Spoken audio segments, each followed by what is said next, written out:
안녕하세요. 반갑습니다. 이국영 강사입니다. AS 교재 1분 거특강 2회차를 시작해 보겠습니다. 7번 문제부터 볼게요. 국적법은 좀 크게 볼게요.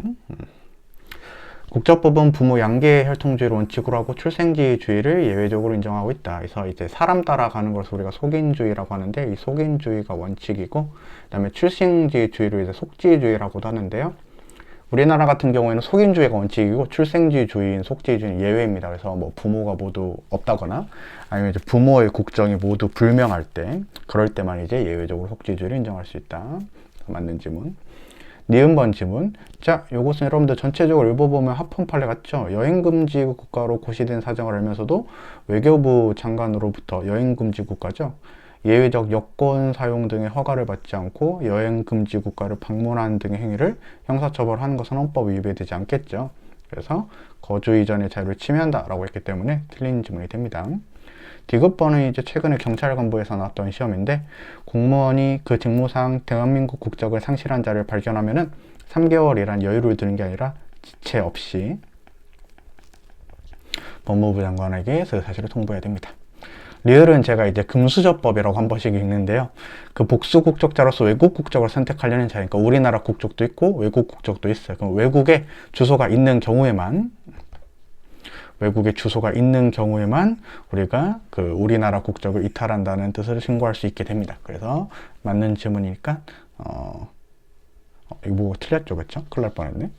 실수할 뻔했어요. 그래서 이렇게 틀렸고, 그래서 니은, 디은 틀렸으니까 답은 2번이 되겠죠. 네. 8번 문제. 우리나라가 이제 선천적 국적 취득에 대해서는 옛날에는 부계 혈통주의로 규정하고 있었는데, 이것은 헌법에 위반이 됩니다. 이게 뭐냐면은 엄마가 한국 사람이고 아빠가 외국 사람인 경우에는 우리나라 국적을 안 줘요. 아빠가 한국 사람이어야지만 우리나라 국적을 줍니다. 이것은 이제 남녀평등 등의 위반이 되겠죠. 그래서 지금은 이제 부모 양계 혈통주의로 개정이 되었다.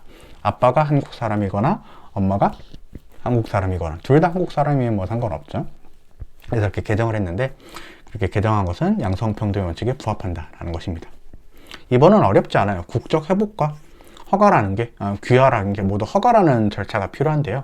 자, 귀하 같은 경우에는 대한민국 국적을 취득한 사실이 없는 순수한 외국인이 이제 취득하는데, 국적 회복 허가는 한때 대한민국 국민이었던 사람이 되는 것입니다. 그래서 귀하는 일정한 요건을 갖춘 사람에게만 허가를 하는데, 국적 회복 허가는 그래도 조금 좀 잘 받아줘요.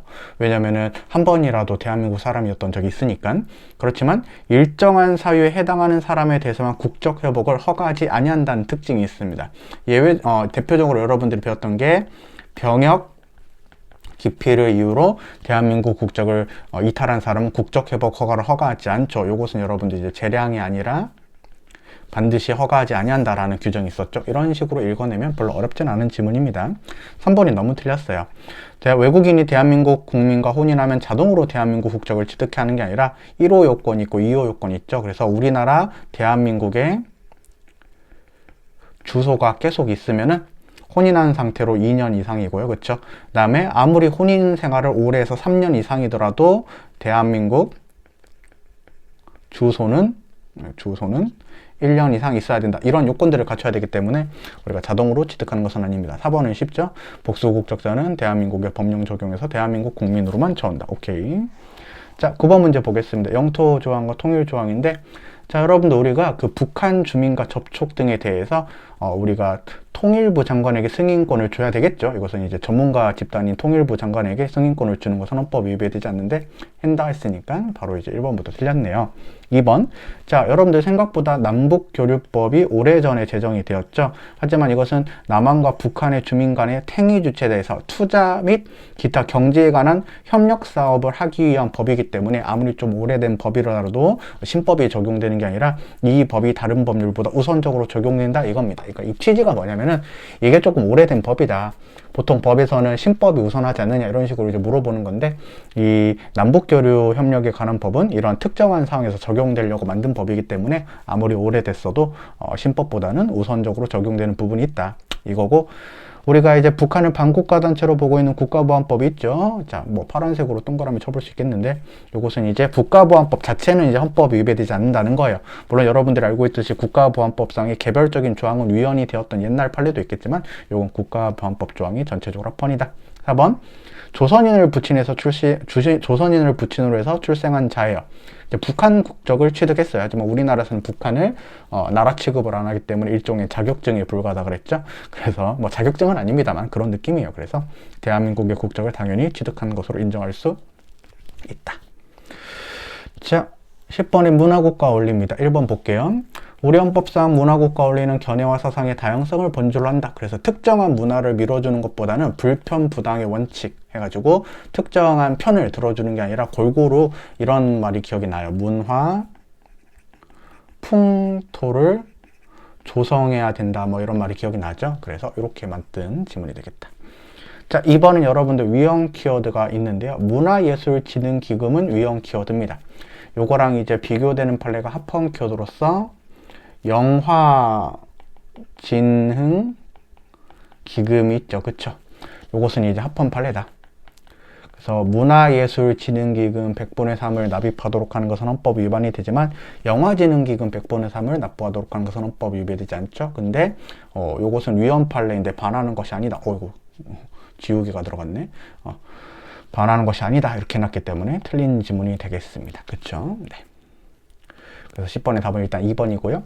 3번은 이제 여러분들 모든 과외를 금지하는 것은 위헌이죠. 그래서 고액과습을, 과외교습을 방지하기에 모든 학생으로 하여금 오로지 학원에서만 사적으로 배울 수 있도록 규율, 좀 길지만 이것을 바꿔서 말하면 모든 과외를 금지했다. 이런 판례가 되겠습니다. 그래서 대학생 과외만 예외적으로 허용한 경우가 있겠지만 이게 벼룩 잡으려고 초과 3간을 태우면 안 되겠죠. 그래서 우리가 이제 사교육을 조금 규율하는 것은 좋지만 모든 과외교습을 금지할 필요가 있겠느냐 하는 것은 헌법 위반이 되죠. 네.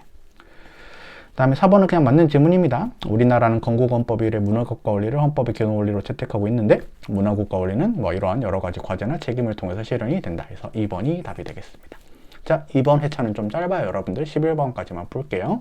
기억번 지문이 이제 틀린 지문인데 기존에 우리가 알고 있었던 지문을 그냥 바꿔놓은 거에 불과해요. 그래서 어디까지 맞냐면 우리나라 헌법상의 경제질서는 사유재산제를 바탕으로 하고 자유경쟁을 존중하라는 자유시장 경제질서를 근간으로 합니다. 그쵸? 녹음 잘 된지 확인. 사회정의를 실현하기에 국가적인 규제와 조정을 용인하는 사회적 시장경제질서와 양립할 수 없다. 일단 틀렸죠. 일단 우리나라의 경제질서 체제가 사회적 시장경제질서예요. 양립할 수 없다는 건 틀렸죠. 그래서 여러분들 우리가 이제 헌법제 몇 조에서 헌법제 119조 2항에서 이미 국가적인 규제와 조정을 용인하고 있어요. 그래서 당연히 양립할 수 있는 것이기 때문에 틀린 지문이고요. 자, 니은번은 이렇게 특정 의료기관이나 특정 의료인의 진흥 진료 방법에 대해서 광고를 금지하는데 이렇게 모든 의료 광고를 금지할 필요가 있냐 이거죠. 잘 되지도 않아 이제. 그래서 모든 의료 광고를 금지할 필요가 있냐 이건데 이것은 헌법상의 자유시장 경제질서에 부합되지 않는다 이렇게 되는 것이죠. 여러분들 이런 판례들은 합헌이에요. 예를 들어서 비교돼 가지고 1번 비의료인의 의료 광고를 금지한다. 헌법 위배되지 않겠죠. 당연히 이런 의료 자격증도 없는 사람이 의료 광고를 하면 안 되겠잖아요. 그 다음에 소비자를 현혹할 우려가 있는 의료 광고는 금지하는 게 헌법에 위배되지 않으니까 이 의료 광고 금지 판례들을 조금 가볍게 정리할 수 있을 것입니다. 맞는 질문이고 디귿번은 자, 우리 헌법제 119조 1항에 비춰봤을 때 개인의 사적 거래에 대해서 우리가 공법적으로 규제를 한다네요. 근데 여러분들 우리가 그 편의점에서 라면 하나 사 먹는다고 생각을 해보면은 사전적 일반적 규제한다는 것은 우리가 라면 사기도 전에 국가가 규제한다는 것인데 아니겠죠.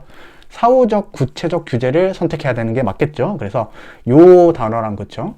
요 이렇게 요 단어랑 이렇게 바뀌어졌죠. 이렇게 바뀌어졌어. 그러니까 바꿔놓은 거지. 그러니까 이게 일로 와야 되고 이게 일로 와야 되죠. 그쵸? 이게 일로 와야 되고 이게 일로 와야 되죠. 그래서 틀린 지문인데 사후적 구체적 규제 방식을 택하는 게 좀 맞다. 원칙적으로 그게 맞다라는 것이고 그래서 틀린 지문이 되겠습니다. 그쵸? 자, 그 다음에 리을인데요. 조금 설명을 해볼게요. 여러분들 위험 책임이라는 단어가 나오는데 이렇게 생각해 보겠습니다. 우리가 고의 또는 과실이 있어야지 책임을 진대. 이것을 우리가 과실책임이라고 합니다. 근데 고의 또는 과실이 없어도 책임을 지는 경우가 있어요. 이것을 우리가 무과실 책임이라고도 부르고요. 위험 책임이라고도 합니다. 근데 이제 우리나라 경제 질서상에서는 뭐가 원칙이냐면은 고의 또는 과실이 있어야지 책임을 진다는 과실 책임이 원칙입니다. 하지만 어떤 경우가 있을 수가 있냐면 여러분들 그냥 들어보세요. 조금 더 얇게 써볼게요. 이렇게 차가 두 개가 이렇게 있는데 사고가 빵 났어요. 갑이라는 사람이 운전하는 거고 을이라는 택시 기사님, 그 다음에 병이라는 승객이 있었을 때 과실 비율을 따져보면 이 사람이 100%고 우리 기사님은 이제 과실이 없어요. 그래도 이렇게 자동차 손해배상 보장법 이런 경우에는 기사님에게 이런 식으로 무과실 책임을 인정하는 경우도 있습니다. 왜냐하면 승객을 보호하기 위해서겠죠. 그렇게 특수한 불법행위 책임이 있을 수가 있다. 특별한 형태 있을 수가 있는데 이런 경우에 위험 책임의 원리를 수용하는 것은 우리가 입법자의 재량에 속한다는 것입니다. 그래서 우리가 위험 책임의 원리에 기해서 무과실 책임을 지울 수도 있겠죠. 그럼 그것만으로 헌법이 위배된다고 할 수가 없다. 그래서 전체적으로 맞는 지문이 되겠죠. 네. 오케이. 그 다음에 미음. 자, 여러분들 주택 재개발 사업이든 그 다음에 우리가 재건축 사업이든 결국 이제 우리가 그 주택 지역에 대해서 하게 되면은 그 사람들이 잠깐 이제 살 곳이 없어지는 것이기 때문에 임대주택 공급 의무가 둘 다 발생하는 거예요. 둘 다 발생합니다. 그래서 두 사업 모두에 대해서 임대주택 공급 의무를 부과하고 있는데 이것은 헌법이 위배되지 않겠죠. 그래서 평등권을 침해하고 있다 해가지고 틀린 지문이 되겠습니다. 자, 그럼 여러분도 우리가 기억번 틀리고 그 다음에 디귿번 틀리고 기억번 틀리고 그 다음에 디귿번 틀리고 미음번 틀리기 때문에 답은 이제 또 튀겼네. 잘 되지도 않아. 손톱으로 해야 돼. 3번으로 하겠습니다. 그래서 우리가 답은 3번으로 하고 다음 시간에 이제 3회차로 만나볼 수 있도록 하겠습니다. 알겠죠? 네, 고맙습니다.